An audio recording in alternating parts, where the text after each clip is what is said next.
上兩集我哋講咗寬頻嘅基本概念同3種上網方式，但你有冇試過寬頻公司話你嘅網速有500 Mbps， 但你下載嘢嘅時候得幾十 MB 車線呢？又或者打機嘅時候明明網速好快但係好 lag？ 今日呢條片會教你點樣睇網速，搞清楚 Mbps 到底係咩意思。首先講 Mbps 到底係咩？Mbps 即係 megabits per second， 中文係每秒傳送幾多百萬位元。你可以當佢係水管嘅粗幼度。Mbps 越大，水管越粗，可以同時流過嘅水越多。M 代表 mega， 即係100萬。細階 B 代表 bit， 即係位元，電腦最細嘅數據單位。P 代表 per， 即係每。S 代表 second， 即係秒。所以100 Mbps 即係每秒傳送1億個 bit 嘅數據。香港常見嘅光纖速度有100 Mbps、500 Mbps、1000 Mbps 同2000 Mbps。好多人搞混 Mbps 同 MB 車線 S， 呢個非常重要。Mbps 用細階 B， 即係 bit 位元。MB 車線 S 用大階 B， 即係 byte 位元組，等於8個 bit。所以 Mbps 除以8先等於 MB 車線 S。舉個例子，你簽咗100 Mbps 嘅寬頻，實際下載速度大約係 12.5 MB 車線 S。簽咗500 Mbps， 實際下載大約 62.5 MB 車線 S。好多人簽咗1000 M 寬頻，以為下載有1000 MB 車線 S， 但其實只有大約125 MB 車線 S。呢個唔係寬頻公司呃你，係單位唔同。記住，寬頻廣告寫嘅永遠係 Mbps， 實際下載速度要除以8。測速嘅時候你會見到兩個數字，下載速度同上載速度。下載速度即係數據由網絡傳入你嘅裝置，例如睇 YouTube、瀏覽網頁、下載檔案，全部用下載速度。上載速度即係數據由你嘅裝置傳出去網絡，例如 send 相片上 WhatsApp、Zoom 視像通話、直播，全部用上載速度。大部分人用下載多過上載，所以寬頻公司通常下載速度會快過上載速度。但如果你要直播或者在家工作，上載速度就好重要。光纖 FTTH 可以做到上下載對稱速度，即係上載同下載一樣快。測速嘅時候記住兩個都要睇。除咗速度，仲有一個好重要嘅指標叫 ping， 又叫延遲。ping 係量度你嘅裝置發送信號去伺服器，再收到回應嘅時間。單位係毫秒 ms， 數字越細越好。你可以咁理解 ，Mbps 係條路有幾闊，ping 係由 A 點去 B 點要幾耐。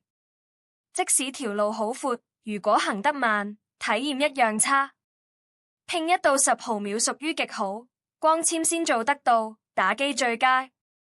10到50毫秒屬於正常，5G 同一般寬頻都係呢個範圍，日常使用冇問題。50毫秒以上就偏高，同線或者信號差嘅 5G 先會咁，打機會 lag。打機同視像通話最需要低 ping， 睇片嘅話影響比較細。咁我到底需要幾快嘅寬頻呢？瀏覽網頁同電郵10 Mbps 就夠。睇社交媒體同 YouTube 高清25 Mbps 就 OK。Netflix 4K 串流建議50 Mbps。Zoom 視像通話25 Mbps 就夠，但上下載都需要。線上打機50 Mbps 加低屏。直播或上傳影片需要50 Mbps 嘅上載速度。如果屋企有4個人同時上網，建議300到500 Mbps。計算方法好簡單，每個人嘅需求加埋就係你需要嘅總速度。一般家庭100到500 Mbps 已經非常足夠，唔使盲目追求最快。講咗咁多，點樣測試你嘅網速呢？介紹3個免費工具。第一個係 Speedtest by Ookla， 去 speedtest.net 就用到。呢個係最多人用嘅測速工具，顯示下載、上載速度同拼，仲有手機 App 可以下載。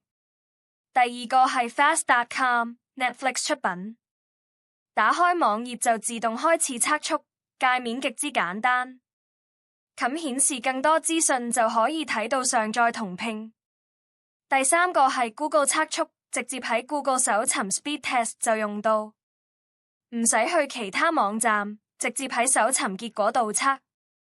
建議用 Speedtest.net 最準確，記得測幾次取平均值。測完速之後，點樣睇結果呢？主要睇4個數字。第一個係下載速度，數據入嚟嘅速度，數字越大越好，用嚟睇片、瀏覽網頁、下載檔案。第二個係上載速度，數據出去嘅速度，數字越大越好，用嚟 send 相片、視像通話、直播。第三個係拼，即係延遲，信號來回嘅時間，數字越細越好，打機同視像通話要求低拼。第四個係 jitter， 即係抖動，拼嘅波動幅度，都係數字越細越好。jitter 大嘅話代表連線唔穩定。4個數字一齊睇，先可以全面了解你嘅網速。好多人都問，點解我測出嚟嘅速度同簽約唔同？簽咗1000M，但測出嚟得300M？唔好急住投訴，先了解原因。第一個原因係 WiFi 損耗。WiFi 信號穿過牆壁會減弱，距離 router 越遠越慢。解決方法，用 LAN 線直接插 router 測試，先係真正速度。第二個原因係 router 限制，舊 router 未必支援高速，例如 WiFi 4最高只有300Mbps。解決方法，確保你嘅 router 支援 WiFi 5或 WiFi 6。第三個原因係裝置限制，舊手機或電腦嘅 WiFi 接收器有速度上限。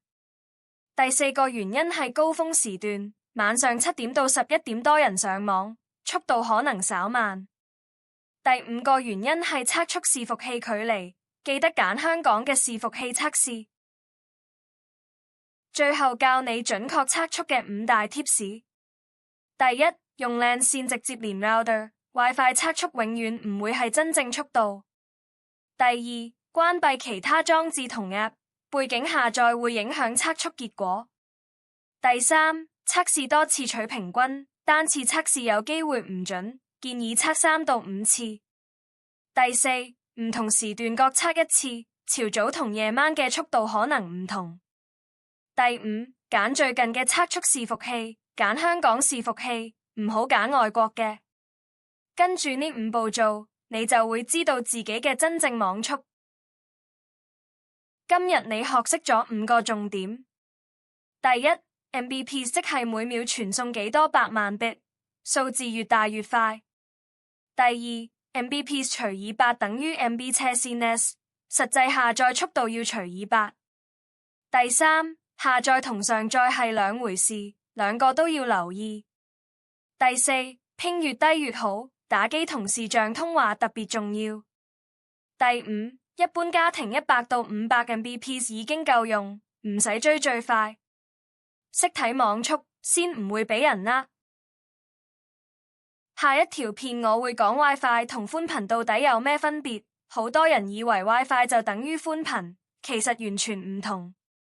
記得訂閱寬頻教室 HK， 冚埋個鐘仔，我哋下條片見。